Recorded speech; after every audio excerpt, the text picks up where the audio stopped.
सो बच्चों को मेरी तरफ से अस्सलाम वालेकुम। और जैसा कि आपको पता है कि हमारा टॉपिक स्पेशल थ्योरी और रिलेटिविटी अल्लाह का शुक्र है कंप्लीट हो गया था और हमने आज उसके आगे डिस्कस करना है और उस टॉपिक का नाम है फ़ोटो इलेक्ट्रिक इफेक्ट। आज कोशिश है कि इंशाल्लाह फ़ोटो इलेक्ट्रिक इफेक्ट में आपको ज़्यादा से ज़्यादा काम करा सकें।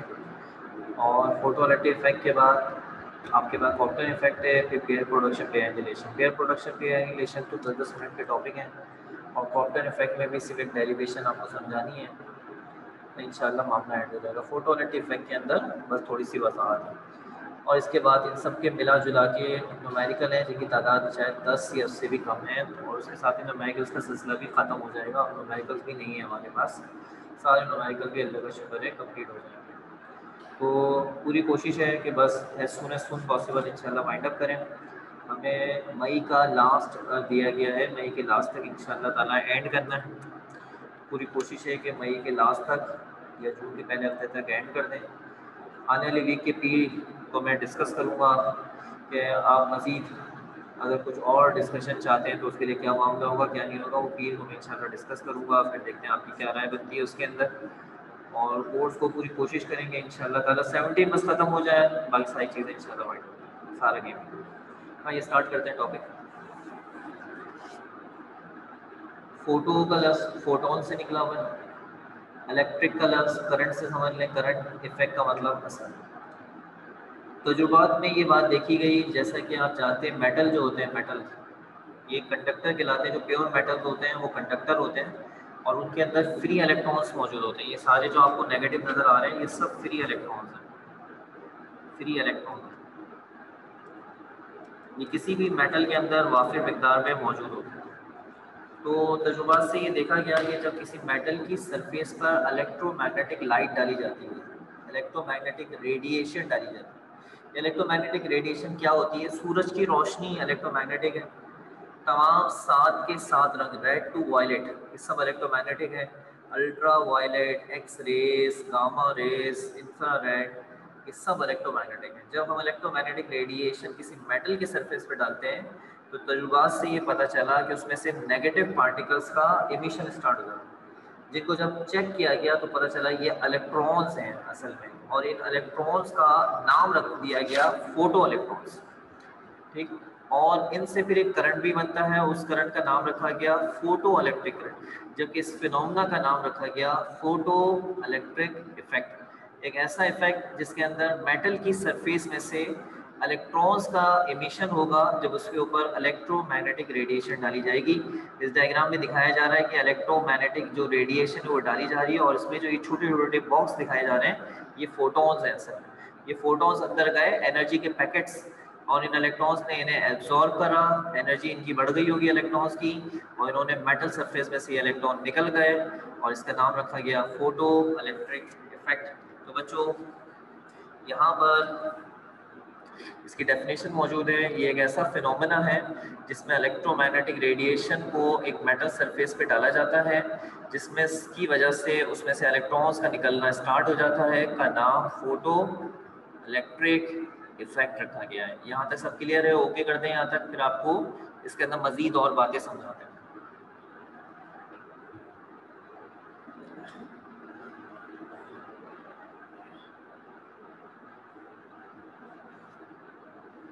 शाबाश।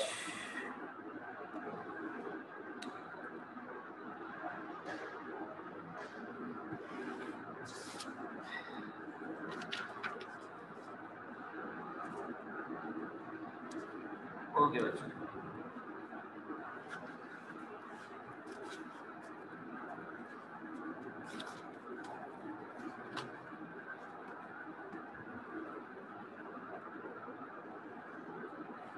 सबसे पहले एक एक्सपेरिमेंट आपको दिखाते हैं और ये एक्सपेरिमेंट आपकी किताब में भी है लेकिन उसके अंदर बैटरी के स्विच बदल के दिखाया गया है और थोड़े से डायग्राम में अपने हिसाब से चेंज करके बना रहा हूँ।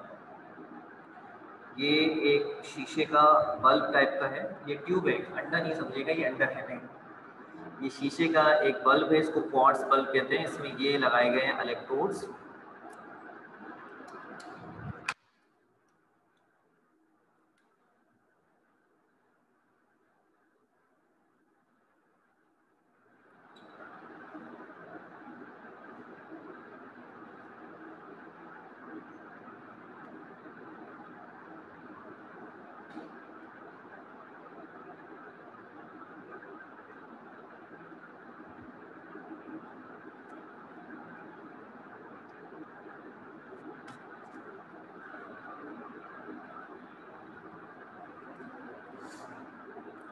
ये एक क्वार्ट्ज ट्यूब कहलाती है या क्वार्ट्ज बल्ब कहलाता है, ग्लास बल्ब है, ये ट्यूब है,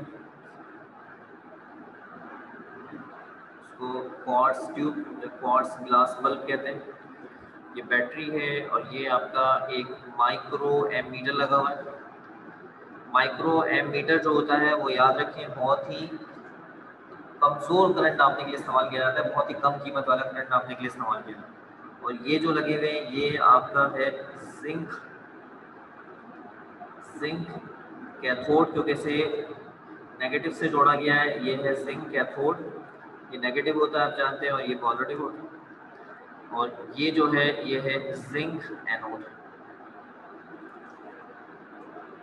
अंदर से सारी हवा निकाल दी गई है और यहाँ पर एक लगाया गया इलेक्ट्रोमैग्नेटिक का सोर्स, ईएम सोर्स, और यहाँ से कैथोड के ऊपर डाली गई इस तरह करके लाइट। ये है सिंपल सा एक्सपेरिमेंट। अब एक्सपेरिमेंट के बहुत सारे पॉइंट है, तकरीबन टोटल 4 पॉइंट है। सबसे पहला पॉइंट समझें ताकि आपको समझ में आ जाए। सबसे पहला पॉइंट ये है कि तजुर्बात से हमें ये पता चला कि अगर हम अल्कली मेटल्स की बात करते हैं, अल्कली मेटल्स जो कि ग्रुप 1A के होते हैं, लिथियम, सोडियम, पोटेशियम, तो उनको अगर आप सूरज की रोशनी के सामने रखते हैं तो उनमें से इलेक्ट्रॉन्स का इमिशन स्टार्ट हो जाता है, इलेक्ट्रॉन निकलने लग जाते हैं। तो आपने केमिस्ट्री में पढ़ा होगा कि ये जो अल्कली मेटल्स होते हैं ये बहुत ज़्यादा एक्टिव मेटल्स होते हैं, यानी बहुत ज़्यादा तेज़ी से रिएक्शन करते हैं। जैसे सोडियम है, सोडियम को कभी खुली फिजा में नहीं रखना चाहिए, क्योंकि अगर इसे खुली फिजा में रखेंगे इसके ऊपर रोशनी पड़ेगी और इसमें से इलेक्ट्रॉन निकलेंगे तो ये सोडियम आयन बन जाएगा और ये हवा में मौजूद ऑक्सीजन या वाटर वेपर से रिएक्शन करके सोडियम ऑक्साइड या सोडियम हाइड्रोक्साइड बनेगा और ज़बरदस्त किस्म की हीट एनर्जी रिलीज करेगा और धमाका सा होगा। इसलिए सोडियम को हमेशा बेटा केरोसिन ऑयल के अंदर डिप करके, यानी मिट्टी के तेल में डिप करके, और उसे ब्लैक कलर की बॉटल के अंदर रखते हैं ताकि उसके ऊपर रोशनी ना पड़ सके और वो महफूज रह सके, सोडियम आयन में कन्वर्ट ना हो। तो तजुर्बात से ये देखा गया कि जो ग्रुप 1A के मेंबर्स होते हैं उनके ऊपर अगर सूरज की रोशनी पड़ती है,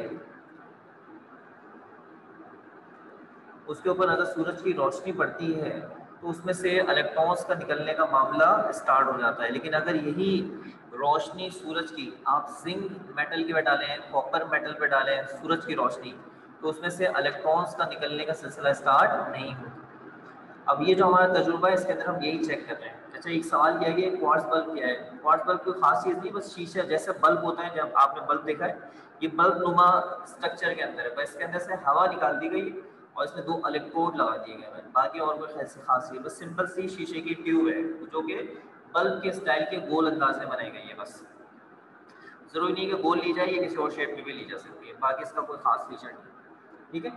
अच्छा, एक बात मैं आप सब बच्चों को बताता चलूँ कि ये जो आप पढ़ रहे हैं ये मॉडर्न फिजिक्स पढ़ रहे हैं आप, और ये क्वांटम मैकेनिक्स का हिस्सा है। और इसके अंदर जो एनर्जी होती है वो हमेशा इस फॉर्मूले से डिस्कस होती है, एनर्जी फोटोन की है। इस फॉर्मूले में एनर्जी जो है वो प्रोपोर्शनल है फ्रीक्वेंसी के साथ। तो जब भी लफ्ज़ फ्रीक्वेंसी इस्तेमाल होगा, याद रखिएगा फ्रीक्वेंसी का लफ्ज़ जब इस्तेमाल होगा तो हमेशा याद रखिएगा ये एनर्जी को रिप्रेजेंट करेगा। मैं कहूँ फ्रीक्वेंसी कम, आप समझ जाएं एनर्जी कम, मैं कहूँ फ्रीक्वेंसी ज़्यादा, आप समझ जाएं एनर्जी ज़्यादा। ठीक है, अपना तवज्जो से एक्सपेरिमेंट समझिएगा, जो समझ में आएगा उसके पॉइंट्स हम यहाँ पर डिस्क्राइब करते रहेंगे, लिखते रहेंगे। तो बच्चों मैंने क्या बताया आपको कि जिंक की हमने हम प्लेट ली और इसके ऊपर जो यहाँ इलेक्ट्रोमैग्नेटिक सोर्स लगाया, उससे अब हमने यहाँ पे फोटॉन्स को भेजना शुरू करा है, यहाँ से रोशनी डालना शुरू करी। सबसे पहले मैंने रेड लाइट डाली, ठीक है, और रेड लाइट डालने के बाद क्या यहाँ से इलेक्ट्रॉन निकले, तो इलेक्ट्रॉन का निकलना हमें नजर नहीं आएगा। इलेक्ट्रॉन कहाँ दिखेंगे, अगर ये इलेक्ट्रॉन यहाँ से निकलकर ये कैथोड है एनोड पे पहुंचेंगे तो ये मीटर रीडिंग बताएगा, करंट की रीडिंग बताएगा, तो हमें पता चलेगा हाँ यहाँ से इलेक्ट्रॉन निकले। लेकिन मीटर ने कोई रीडिंग नहीं दी, तो मैंने रेड से अगले कलर की तरफ चला गया, और अगला जो कलर रेड के बाद होता है वो कौन सा होता है बेटा, शाबाश, ऑरेंज। इस तरह करके मैं रेड से कलर चेंज करता करता करता करता वायलेट तक पहुंच गया, लेकिन मीटर के अंदर कोई रीडिंग नजर नहीं आ रही। इसका मतलब है कि जिंक में से कोई भी नेगेटिव पार्टिकल का इमिशन स्टार्ट नहीं हो रहा। फाइनली होता होता मैं पहुंच गया अल्ट्रा वायलेट। अब याद रखें अल्ट्रा वायलेट के अंदर भी फोटोन अलग अलग फ्रीक्वेंसी के होते हैं।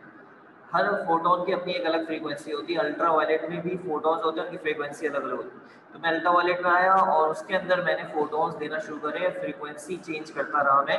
फाइनली मुझे कुछ देर के बाद इस मीटर की निडल हिलती हुई नजर आने लग गई और उससे मुझे ये रिजल्ट समझ में आया कि जिंक में से जो इलेक्ट्रॉन निकले हैं वो निकालने के लिए एक मखसूस फ्रीक्वेंसी की वैल्यू चाहिए। जब वो फ्रीक्वेंसी की वैल्यू जिंक को मिली तो जिंक में से इलेक्ट्रॉन का इमिशन स्टार्ट हो गया। सिर्फ जिंक ही नहीं बल्कि तजुर्बात ये बताते हैं कि हर एक मेटल सरफेस के लिए एक फ्रीक्वेंसी की वैल्यू होती है। फ्रीक्वेंसी का मतलब एनर्जी है, ठीक है। एक फ्रीक्वेंसी की वैल्यू होती है। जब तक आप वो फ्रीक्वेंसी की वैल्यू, इससे ज़्यादा वैल्यू नहीं देंगे, इलेक्ट्रॉन का इमिशन स्टार्ट नहीं होगा। और अगर आप उससे बिलो फ्रीक्वेंसी की वैल्यू देंगे तो इलेक्ट्रॉन का इमिशन स्टार्ट नहीं होगा, उससे ज़्यादा देंगे तो इलेक्ट्रॉन का इमिशन स्टार्ट हो जाएगा।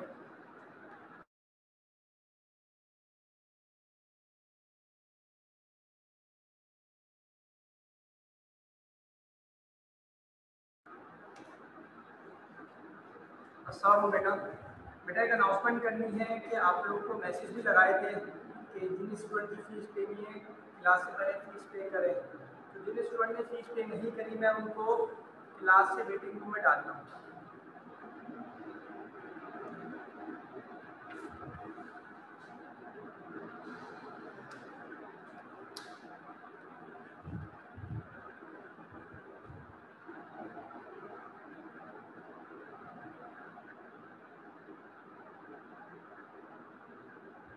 मुझे एक मिनट दे दें।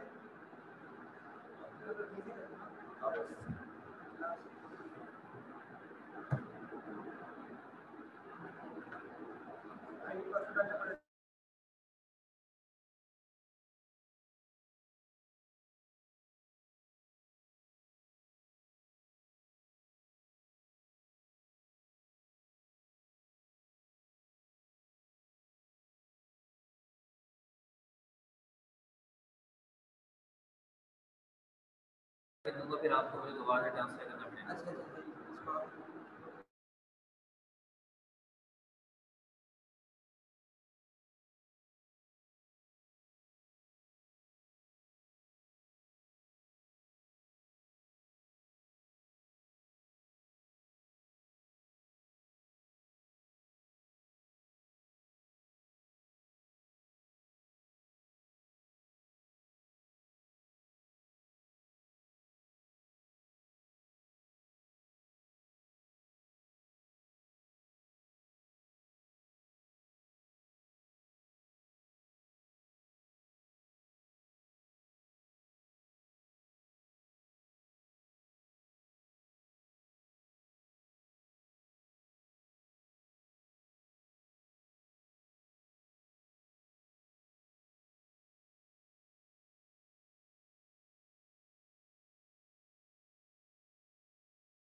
तो फिर ज़रा कंटिन्यू करते हैं बात, ज़रा थोड़ी सी जाहिर सी बात है मैनेजमेंट के भी कुछ मामला होते हैं, वो भी अपने मामला के हिसाब से आपसे रब्ता करते हैं। तो मैं अपने एक्सपेरिमेंट पे वापस आता हूँ। ये एक्सपेरिमेंट देखें। इस एक्सपेरिमेंट में जो बात मैंने समझाना चाह रहा था वो समझ में आई, तो ज़रा मुझे ओके कीजिएगा, मैं बात को दोहराता हूँ। इस तजुर्बे से ये बात सामने आती है कि हर एक मेटल के साथ एक फ्रीक्वेंसी की वैल्यू जुड़ी हुई है। जैसे ही वो वैल्यू उसको मिलेगी या उससे ज़्यादा मिलेगी, उससे ज़्यादा प्रैक्टिकली देखा गया वो वैल्यू पता चले तो उससे थोड़ी ज़्यादा वैल्यू करें तो नतीजे में मेटल में से इलेक्ट्रॉन निकलना स्टार्ट हो जाते हैं। ठीक है, इस वैल्यू का नाम रखा गया है थ्रेशोल्ड फ्रीक्वेंसी। Threshold frequency. ऐसे ही मैं आपको मिसाल दे रहा हूँ, फर्स्ट कर लें जिंक की थ्रेशोल्ड फ्रीक्वेंसी, ऐसे मिसाल दे रहा हूँ 20 है। तो अगर आप जिंक को 20 की वैल्यू वाली फ्रीक्वेंसी देंगे तो इसमें से इलेक्ट्रॉन नहीं निकलेंगे, 20 में नहीं निकलेंगे। 20 याद रखें बाउंड्री लाइन होती है, ये बाउंड्री लाइन की फ्रीक्वेंसी थ्रेशोल्ड है। अब आप 20 से बस ज़रा सा बढ़ा दें थोड़ा सा, 21। जैसे आप 21 करेंगे आप इसमें से इलेक्ट्रॉन्स को निकलता हुआ देखना शुरू करेंगे। यानी जो फ्रीक्वेंसी आप देंगे वो थ्रेशोल्ड से ज़्यादा होनी चाहिए बस, तो इलेक्ट्रॉन का इमिशन स्टार्ट हो जाएगा। लेकिन वो कम से कम फ्रीक्वेंसी जिसके ऊपर इलेक्ट्रॉन का स्टार्ट पॉसिबल हो जाए कि हाँ अब ये यहाँ से इमिट होना स्टार्ट हो सकते हैं, ये बाउंड्री लाइन है, उसका नाम रखा गया है थ्रेशोल्ड फ्रीक्वेंसी। क्या आपको ये पॉइंट समझ में आ गया? यस करें, शाबाश। मैं इन तमाम बातों को पॉइंट्स की शक्ल में लिखना शुरू करता हूँ।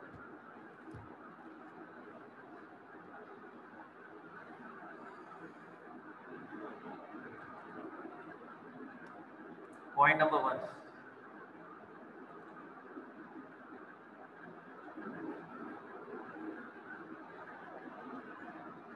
minimum value of frequency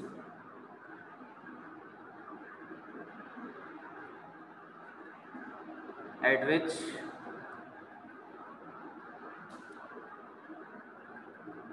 emission of photoelectrons is possible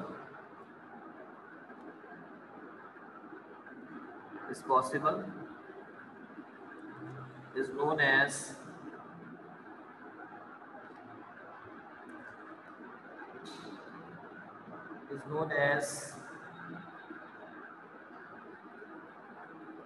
threshold frequency,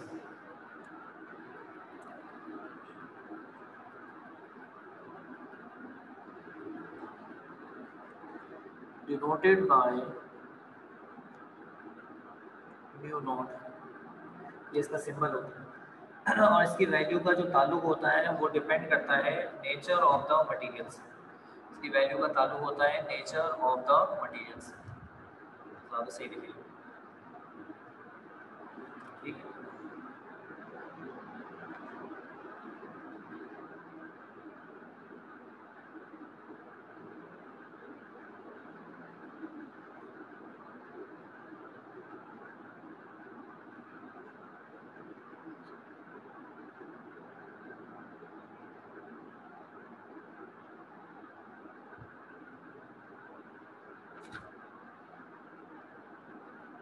यहाँ तो कोई मसला है तो बताएं, सारे बच्चे यहाँ तक क्लियर है? अच्छी तरह से ओके कर दें जल्दी से, ताकि मैं मज़ीद बात को आगे बढ़ा सकूँ। शाबाश, वेरी गुड। हमारी अरीबा की आवाज़ नहीं आ रही। हाँ भाई अरीबा, यहाँ तक समझ में आ रहा है? मामूर मुगल भी खामोश है, मारिया की आवाज़ भी नहीं आ रही, और भी बाकी बच्चे? ठीक है भाई, बाकी सब बच्चों का भी ऐसा सा रिप्लाई आप श्योर। अब ज़रा थोड़ी देर के लिए ये सोचो कि ये जो एक्सपेरिमेंट है इसके अंदर यहाँ से फोटोन्स आ रहे हैं, यहाँ से टकरा रहे हैं और ये इलेक्ट्रॉन निकलना शुरू हो गए हैं। ये इलेक्ट्रॉन्स, ये नेगेटिव पार्टिकल, और वो यहाँ से यहाँ पहुँचेंगे और एक करंट बनेगा, और इस करंट को IP के सिंबल से रिप्रेजेंट किया जाता है। ये फोटो इलेक्ट्रिक करंट, और ये निडल मूव कर रही है, हमें करंट की वैल्यू बताना। याद रखें आपको ये इलेक्ट्रॉन्स निकलते हुए नहीं दिखेंगे, इस बात इलेक्ट्रॉन निकलते हुए कहाँ नजर आएंगे? सिर्फ आप इस करंट से आइडिया लगा रहे हो कि ये करंट बन रहा है, तो मतलब है कि इलेक्ट्रॉन्स आ रहे हैं, यहाँ से मूव करते हुए निकल रहे हैं। ऐसी बात। अब मैं आपसे कहता हूँ कि ये इलेक्ट्रॉन जो है इनका निकलने का सिलसिला रुक जाए, या ये इलेक्ट्रॉन किसी तरह से यहाँ पे ना पहुँच सके। अब उसके लिए सबसे पहला तरीका ये है कि आप ये सोर्स हटा दें। जब आप ये सोर्स हटा देंगे इलेक्ट्रॉन का निकलना खत्म हो जाएगा। तो मैं शर्त लगा रहा हूँ कि इलेक्ट्रॉन का जो सोर्स है इसे हटाने की, इलेक्ट्रोमैग्नेटिक सोर्स है इसको हटाने की इजाज़त नहीं, ये वैसे ही रहेगा, यानी यहाँ से ये लाइट ऐसी बढ़ती रहेगी, लेकिन ये इलेक्ट्रॉन जो है वो यहाँ से यहाँ ना पहुँचे। ठीक है, इसके लिए हमने क्या करा, हाँ जी बेटा महा, ये सारे फ्री इलेक्ट्रॉन्स हैं जो इस मेटल के अंदर है। जब इलेक्ट्रोमैग्नेटिक रेडिएशन इस मेटल पे पड़ेगी तभी इलेक्ट्रॉन इस मेटल में से निकलेंगे, अदरवाइज नहीं निकलेंगे। यही इस टॉपिक की बेस है जिसका नाम है फोटो इलेक्ट्रिक इफेक्ट। ठीक है महा। अच्छा, अब मैंने जो बात आपसे भी कही ना उस बात को दोबारा से समझने बैठा है मैं क्या कह रहा हूँ। सोर्स लगा रहेगा, लाइट बढ़ती रहेगी, इलेक्ट्रॉन निकलेंगे लेकिन यहाँ ना पहुंचे। तो उसके लिए हमने एक तरकीब बनाई। क्या तरकीब बनाई? हमने इस नेगेटिव को बना दिया पॉजिटिव और पॉजिटिव को बना दिया नेगेटिव, स्विच कर दी टर्मिनल। यानी जिसको आप कह रहे हैं कैथोड वो बन गया एनोड, और जिसको कह रहे हैं आप एनोड वो बन गया कैथोड। स्विच हो गई है। तो अब इलेक्ट्रॉन जो है वो कैथोड में से नहीं बल्कि एनोड में से निकल, और किसके पास पहुंच रहे हैं? कैथोड। अब देखें एनोड होता है पॉजिटिव, तो ये पॉजिटिव क्या करेगा, जो ये इलेक्ट्रॉन्स है इनको अट्रैक्ट करके रोकने की कोशिश करेगा, और ये इलेक्ट्रॉन्स जब पहुंचेंगे यहाँ पर जो कि एनोड नहीं है अब कैथोड है यानी नेगेटिव है, ये क्या करेगा, इलेक्ट्रॉन्स को रिपेल करके अपने पास पहुंचने से रोकेगा। तो अब इलेक्ट्रॉन यहाँ नहीं पहुंचेंगे, इलेक्ट्रॉन यहाँ नहीं आएंगे। अगर इलेक्ट्रॉन यहाँ नहीं आएंगे तो क्या कोई करंट बनेगा? तो इसका जवाब है करंट नहीं बनेगा, करंट जीरो हो जाएगा। लेकिन बड़ी दिलचस्प बात हमें यहाँ नजर आई कि करंट अभी भी हमें बनता हुआ यहाँ नजर आया। सारी बातें मैं आपको प्रैक्टिकली बता रहा हूँ, एक्सपेरिमेंट के हिसाब से करंट नजर आया। इससे ये पता चलता है कि इलेक्ट्रॉन बहुत ज्यादा एनर्जी रखे हुए कि ये इस पॉजिटिव के बावजूद, इस नेगेटिव के बावजूद ये यहाँ पहुंचने में कामयाब हो रहे हैं और करंट बना रहे हैं। इस मसले का हल हमें निकालना है। हाँ बेटा, इसके लिए ये असल में पूरा एक्सपेरिमेंटल अरेंजमेंट होता है जिसके अंदर हम बैटरी के टर्मिनल्स को आपस में क्या करवा सकते हैं, स्विच करवा सकते हैं। कोई मसला थोड़ी है। ये जो आपने कनेक्शन बनाया हुआ है इसको आप नेगेटिव की जगह पॉजिटिव पे जोड़ दें, जिसको पॉजिटिव पे बनाया उसको नेगेटिव पे जोड़ दें। ठीक है माँ? अच्छा, अब मैं बात को आगे करूँ यहाँ तक। अब हमने यहाँ पे करना क्या है, तवज्जो से सुने। इलेक्ट्रॉन अभी भी निकल रहे हैं, अभी भी करंट आ रहा है, तो अब हमने इसके लिए एक तरकीब बनानी है। याद रखिए हमारे पास ये सारा लैब के अंदर एक्सपेरिमेंट हो रहा है, लैब में सारे इक्विपमेंट होते हैं, तो वहाँ पे हमारे पास एक सेटअप होता है। उस सेटअप से ये जो बैटरी के जो टर्मिनल्स हैं इन पे जो वोल्टेज होता है इनकी वैल्यू किसी एक तरफ से आप कम ज्यादा कर सकते हैं। देखिए बैटरी पर लिखा है 12 वोल्ट। इस 12 वोल्ट का मतलब क्या होता है? 12 वोल्ट का मतलब होता है बैटरी में दो पोटेंशियल होते हैं, एक होता है पॉजिटिव और एक होता है नेगेटिव। इन दोनों का जो डिफरेंस होता है वो 12 वोल्ट होता है। यानी फर्स्ट कर लें पॉजिटिव वाला है 18 वोल्ट और ये वाला है 6 वोल्ट, तो इनका डिफरेंस बनके ये बैटरी पे 12 वोल्ट लिखा हुआ है। ये बात हमेशा याद रखिएगा, तभी तो पोटेंशियल डिफरेंस का कॉन्सेप्ट होता है। तो बेटा हमारे पास लैब में इक्विपमेंट्स होते हैं जिनके जरिए हम किसी एक तरफ का वोल्टेज अपनी मर्जी से बढ़ा भी सकते हैं कम। जैसे 6 वोल्ट है, इसको आप 5 वोल्ट भी कर सकते हैं, इसको 4 वोल्ट भी कर सकते हैं, इसको 18 से 17 कर सकते हैं, इस तरह करके। अगर आप इसको यहाँ से करेंगे तो इस वैल्यू पे फर्क पड़ेगा, लेकिन बहरहाल ये डिफरेंस वही रहेगा जो कि 12 नजर आ रहा है। समझ में आया? जैसे अगर आपने इसको कर दिया -5, जैसे 6 है इसको आपने कर दिया -5, तो ये 18 से हो जाएगा कितना शाबाश 19। ठीक है, और इसी तरीके से वैल्यू के अंदर चेंज आ जाएगा और दोनों का डिफरेंस यानी कोई 12 बनेगा। मैं ये बताना चाह रहा था। ठीक है, 17 हो जाएगा, 17 में से माइनस करेगा ये 17 हो जाएगा। तो अगर आपने इसको चेंज करा तो इसका असर इस पर भी पड़ेगा, इस तरीके से ये वैल्यू चेंज हो जाएगी लेकिन रिजल्ट वही 12 रहेगा। तो आप किसी भी एक टर्मिनल को अपनी मर्जी से कंट्रोल कर सकते हैं। ठीक है, अब मैंने यहाँ पे क्या करा, ये नेगेटिव वाला जो टर्मिनल है जो कि अब कैथोड बन चुका है, मैंने इस कैथोड यानी नेगेटिव वाली टर्मिनल की वैल्यू को इंक्रीज करा यानी नेगेटिव पोटेंशियल बढ़ाया। नतीजे में नेगेटिव के पोटेंशियल बढ़ने से यहाँ से जो रिपल्जन लग रहा था वो रिपल्जन बढ़ने लग गया। ठीक है, मेरी बात समझें। ये इलेक्ट्रॉन कहाँ से निकल रहे हैं? शाबाश, एनोड से निकल रहे हैं, क्योंकि आपने टर्मिनल बदल दिए। एनोड इन्हें रोकने की कोशिश कर रहा है लेकिन कामयाब नहीं हो पा रहा। ये इलेक्ट्रॉन यहाँ पहुंच रहे हैं और ये पहुंच इसलिए रहे कि इनकी एनर्जी ज्यादा है, कैथोड इन्हें रिपेल नहीं कर पा रहा। तो मैंने कैथोड यानी इस तरफ से वोल्टेज, ये जो नेगेटिव वाला वोल्टेज ये बढ़ाया, और इस नेगेटिव वाले वोल्टेज के बढ़ाने से रिपल्जन बढ़ा और उसका इफेक्ट इन इलेक्ट्रॉन्स पर आया, और वो इफेक्ट ये आया कि जो करंट था ये करंट डिक्रीज होने लगे। इसका मतलब है कि इलेक्ट्रॉन अब यहाँ कैथोड पर उतनी तादाद में नहीं पहुंचे जितने पहुंचने चाहिए थे। मैंने इसको और कम करा और कम करा और कम करा, यानी और मैंने बढ़ाया और मैंने नेगेटिव वोल्टेज बढ़ाया। फाइनली एक ऐसा वोल्टेज यहाँ पर आ गया जिसकी वजह से अब बेटा ये इलेक्ट्रॉन यहाँ पहुंच ही नहीं पा रहे, क्योंकि करंट यहाँ पर क्या हो गया, जीरो हो गया। करंट के जीरो होने का मतलब है इलेक्ट्रॉन निकल अभी भी रहे यहाँ से, लेकिन अब वो यहाँ पर नहीं पहुंच पा रहे, तभी करंट जीरो हो गया। ठीक है, यहाँ तक मुझे ओके करें, फिर मैं आगे बात करता हूँ। शाबाश, बात समझ रहे हैं, बात टिक कर रहे हैं, वेरी गुड।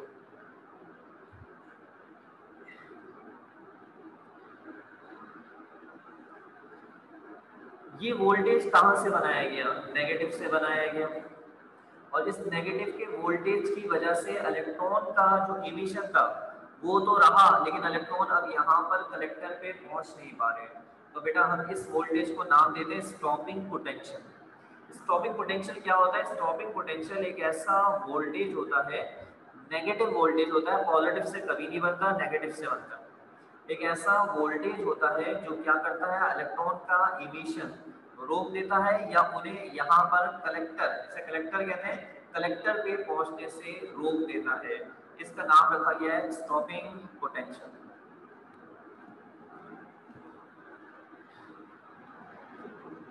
पॉइंट नंबर 2, हमारे पास टोटल 4 एक्सपेरिमेंटल रिजल्ट हैं और 3 ग्राफ हैं।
इसको V नॉट से साइन करते हैं, वो न्यू नॉट है, ये V नॉट है, capital V not. Negative voltage जिसके ऊपर फोटो इलेक्ट्रॉन कलेक्टर प्लेट पर ना पहुंच सके का नाम स्टॉपिंग पोटेंशियल रखा गया है। ठीक है, इसका एक छोटा सा फॉर्मूला दिखाता हूं मैं आपको। पोटेंशियल डिफरेंस बराबर होता है एनर्जी डिवाइड बाय चार्ज। ये हमने 12वें चैप्टर में फॉर्मूला पढ़ाया था। पोटेंशियल डिफरेंस की जगह आप कर दें स्टॉपिंग पोटेंशियल, और एनर्जी की जगह, क्योंकि इलेक्ट्रॉन हरकत में है, पहुंचने की कोशिश तो कर रहे हैं, नहीं पहुंच पा रहे हैं, तो इनकी एनर्जी को कहते हैं काइनेटिक एनर्जी। और चार्ज से मुराद इलेक्ट्रॉन का चार्ज, इलेक्ट्रॉन का चार्ज होता है ई। स्टॉपिंग पोटेंशियल की जगह सिंबल ले लें V nought, kinetic energy divide by E, E divide वहाँ मल्टीप्लाई करेगा, और ये निकलने वाले इलेक्ट्रॉन्स की काइनेटिक एनर्जी का एक फॉर्मूला बनकर आपके पास है।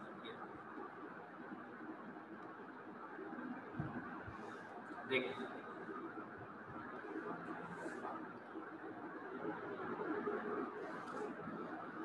Potential difference is equal to energy divide by charge, stopping potential kinetic energy divide by charge.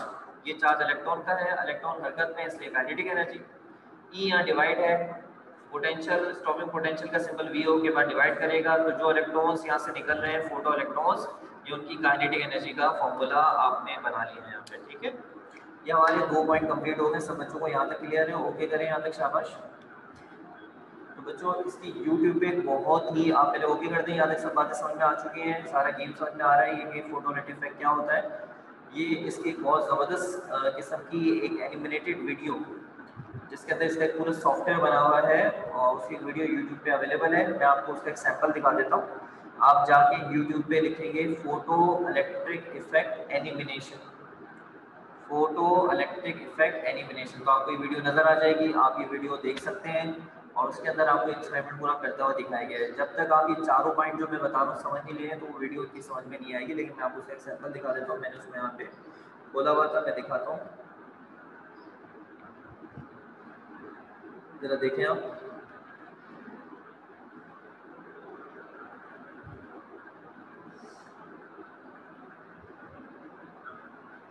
ये देखिए, ये है वो वीडियो, ये इलेक्ट्रॉन, ये देखिए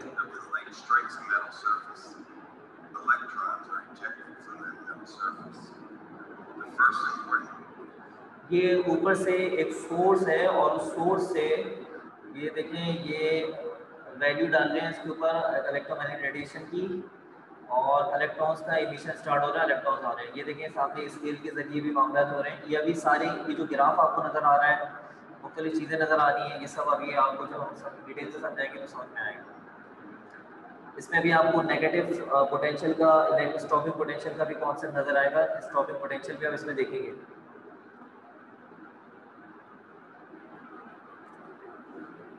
तो ये मैं आपको थोड़ी बहुत बस खाली स्टॉपिंग पोटेंशियल तक हल्की फुल्की दिखा देता हूँ, उसके बाद फिर आप आगे मामला देख सकते हैं।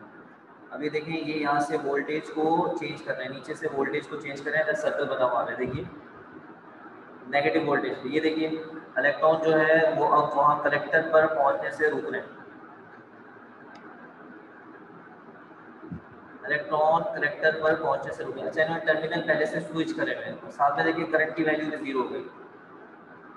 ठीक है, करंट की वैल्यू भी 0 नजर आ रही है और एक वोल्टेज भी आया -3.2 वोल्ट, यानी इलेक्ट्रॉन निकल तो मुसलसल रहे हैं, इलेक्ट्रॉन निकल तो मुसलसल रहे हैं, लेकिन वो कलेक्टर की प्लेट पर नहीं पहुंच पा रहे, और करंट यहाँ पर क्या नजर आ रहा है, 0 नजर आ रहा है। तो ये जो वोल्टेज -3.2 आ रहा है ये स्टॉपिंग पोटेंशियल है। जो मैंने आपको एक फॉर्मूला दिखाया था ये उस फॉर्मूले के हिसाब से काम हो रहा है, इसमें इन्होंने W को काइनेटिक एनर्जी से रिप्रेजेंट कर रहे हैं। ठीक है, तो ये आप वीडियो बहुत काफ़ी थोड़ी सी है, 5-6 मिनट की है, उसके अंदर सब कुछ आपको समझ में आएगा, तो काफ़ी सारी बातें इसमें दिख सकती हैं।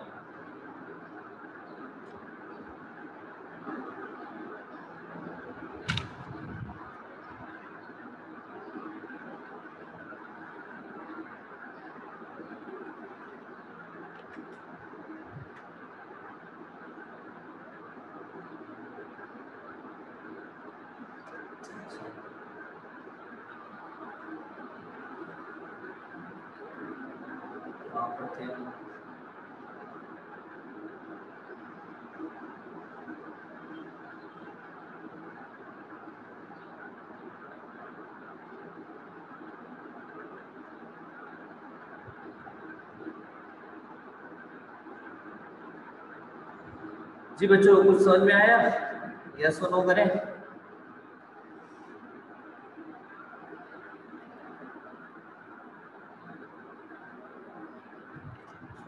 ये वीडियो मौजूद है, आप फोटो इलेक्ट्रिक की यूट्यूब पे वीडियो देखें, इंशाल्लाह मामला बेस्ट रहेंगे। नेक्स्ट क्लास में मिलेंगे आपसे, अभी तो थोड़ा सा ही टाइम रह गया है।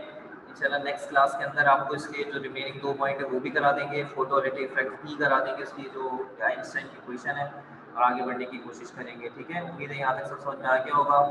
अपना अपने घर वालों का ख्याल रखिएगा, मुझे दे इजाज़त। इंशाल्लाह आने वाली वीक के अंदर कोर्स के मामला काफ़ी हद तक आपके साइड लाइन पर होंगे। जून का फर्स्ट वीक लगेगा ज़्यादा, मामला इंशाल्लाह एंड होगा। बस अपनी तैयारी को तरफ प्लीज़ बेहतर अंदाज से लेके चलिएगा। ठीक है, ओके बच्चों, अल्लाह हाफिज़।